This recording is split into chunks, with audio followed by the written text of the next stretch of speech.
Salam damai sejahtera bagi kita semua. Kita tiba pada pelajaran yang ke-11 dari pelajaran Sekolah Sabat, dan kali ini berjudul Penipuan Akhir Zaman. Pada pelajaran kita minggu ini, ada 5 bentuk penipuan yang diangkat oleh sang penulis. Yang pertama adalah mistisisme. Ini adalah pengalaman yang berhubungan dengan sesuatu yang supranatural. Kemudian yang kedua, ketika seorang mati lalu bangkit. Kita biasa mengenalnya dengan istilah mati suri atau kematian klinis. Ketika mereka bangkit, kemudian mereka bercerita tentang pengalaman mereka ketika mereka mati. Sebagian berkata bahwa mereka dibawa ke satu tempat yang sangat indah, atau yang lain berkata mereka bertemu dengan satu sosok yang bersinar sangat terang. Yang ketiga adalah reinkarnasi.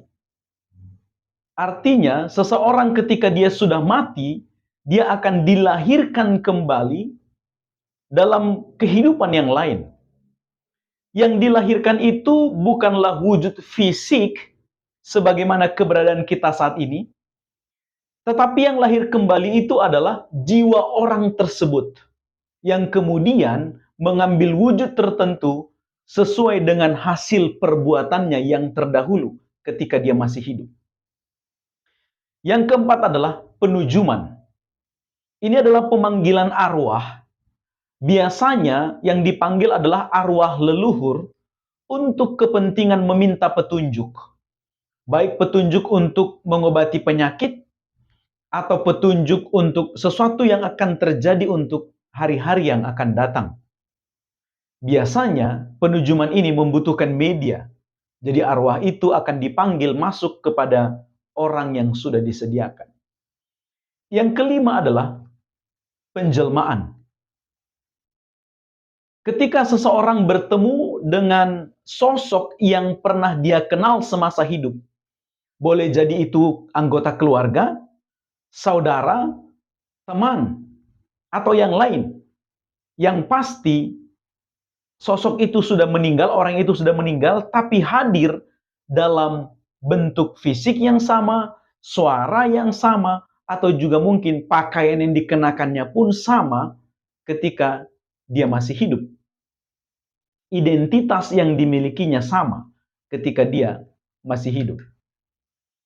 Dari kelima praktek ini, prinsip yang ingin ditekankan hanya satu, yaitu semua praktek ini ingin menekankan tentang kebakaan jiwa. Bahwa jiwa orang yang mati itu masih eksis, masih dapat melakukan segala sesuatu. Itulah yang ingin ditekankan lewat 5 praktek tersebut. Sesuatu yang tidak alkitabiah. Karena Alkitab jelas memberitahukan tentang keadaan orang mati.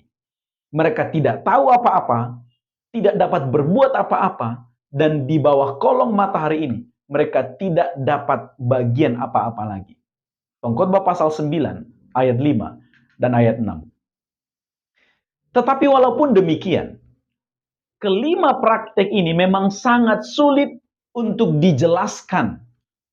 Terlebih jika kita tidak mendasarkan pemahaman kita terhadap Alkitab. Mengapa hal itu sulit? Paling sedikit ada 4 alasan. Sehingga sulit untuk membuat orang berubah pikiran dari yang meyakini hal itu kepada menjadi tidak yakin.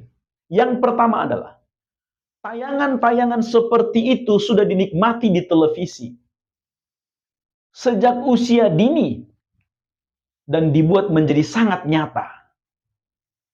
Kemudian yang kedua, kelima praktek tadi sangat erat hubungannya dengan budaya. Dan kita tahu, budaya melekat dalam diri setiap orang. Yang ketiga, kejadian itu tampak nyata. Bayangkan, Anda sedang merindukan seseorang yang sudah meninggal. Orang yang sangat Anda cintai. Mungkin anggota keluarga, atau sahabat Anda, atau kekasih. Lalu kali ini dia tampil di hadapan Anda. Persis seperti ketika dia masih hidup. Orang yang sangat Anda rindukan, kini hadir di hadapan Anda. rasanya sulit untuk tidak mempercayai hal itu. Kemudian yang keempat, kisah di dalam Alkitab ketika Saul menyuruh memanggil arwah Samuel di Endor, dan ini salah dipahami. Alkitab juga tidak memberitahukan dengan jelas bahwa itu benar-benar arwah Samuel. Tetapi dalam kisah itu, seolah-olah itu arwah Samuel. Dalam situasi seperti ini, apa nasihat Alkitab bagi kita? Rasul Paulus dalam 2 Korintus pasal 11 ayat 14. Hal itu tidak usah mengherankan, sebab iblis pun menyamar sebagai malaikat terang. Lebih jauh, dalam kitab Efesus pasal 6 ayat 10. Begini nasihat Rasul Paulus. Akhirnya, hendaklah kamu kuat di dalam Tuhan. Di dalam kekuatan kuasa-Nya, kenakanlah seluruh perlengkapan senjata Allah, supaya kamu dapat bertahan melawan tipu muslihat iblis.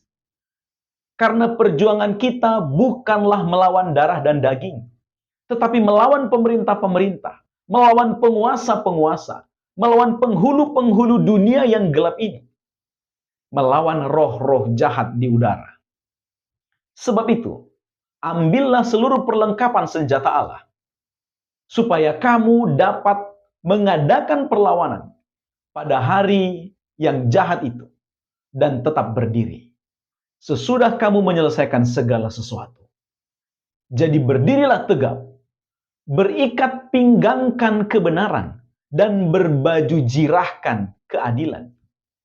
Kakimu berkasutkan kerelaan untuk memberitakan Injil damai sejahtera. Dalam segala keadaan, pergunakanlah perisai iman.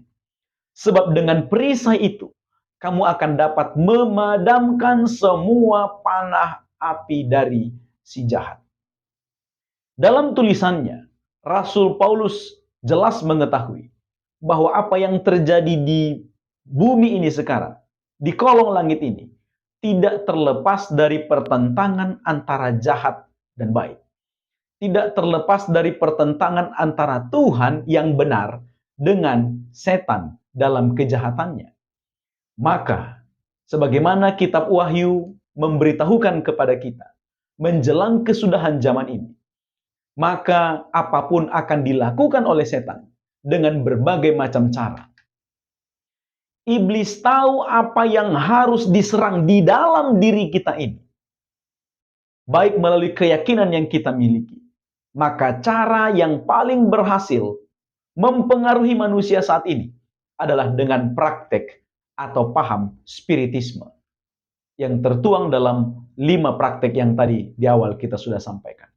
Oleh sebab itu, hanya jika kita beriman terhadap firman Tuhan, menggunakan firman Tuhan sebagai landasan iman kita, artinya kita sedang membangun rumah di atas batu, dan rumah iman kita akan kokoh jika Alkitab menjadi dasar dari iman.